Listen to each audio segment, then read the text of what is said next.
ကဲဒီနေ့မှာတော့ KTV စားတောက်ဆိုင်တွေမှာအရန်ကိုမှအသုံးများတဲ့ Model OHB လေးရောက်လာပြီဗျဒီကောင်လေးဆိုလို့ရှိရင် RAM 432GB ပါဝင်မယ် Battery Ampere 6000mAh နဲ့လာအောင်မယ်မျက်နှာပြင်ဆိုရင်လည်း8လက်မအနေနဲ့ပါဝင်ပါအောင်မယ်ဗျဒီကောင်လေးဆိုရင်တရားပြရတာလည်းအဆင်ပြေတယ်ပေါ့ပေါ့ပါလေးလေးဖြစ်တယ်ဘတ်ဂျက်ကလည်းလုံးဝကိုမှ safe ဖြစ်တဲ့ထဲမှာပါတယ်နော်ဘတ်ဂျက်ဘယ်လောက်ထိ safe ဖြစ်လဲဆိုလို့ရှိရင်အရင်စစ်3သိန်းကျော်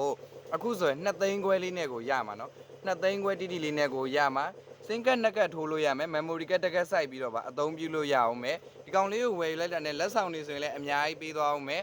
ရှစ်လက်မကြီးကိုကတ်တဲ့မမ်ကွဲတူချက်တိုက်စီအားသွင်းကျော်အားသွင်းကောင်းနေပြင်စာအုပ်ပုံကာပါလေးကိုလည်းလက်ဆောင်တွေနဲ့ပေးသွားအောင်မှာဖြစ်ပါတယ်ရန်ကုန်မန္တလေးနေပြီးတော့ဆိုအိမ်အရောက်ငွေချေနဲ့ပို့ဆောင်ပေးပါတယ်ဗျကုမ္ပဏီတိုင်းရိုက်မလို့အာမခံလည်းတနေ့တီတောင်ပါဝင်ပါသေးတယ်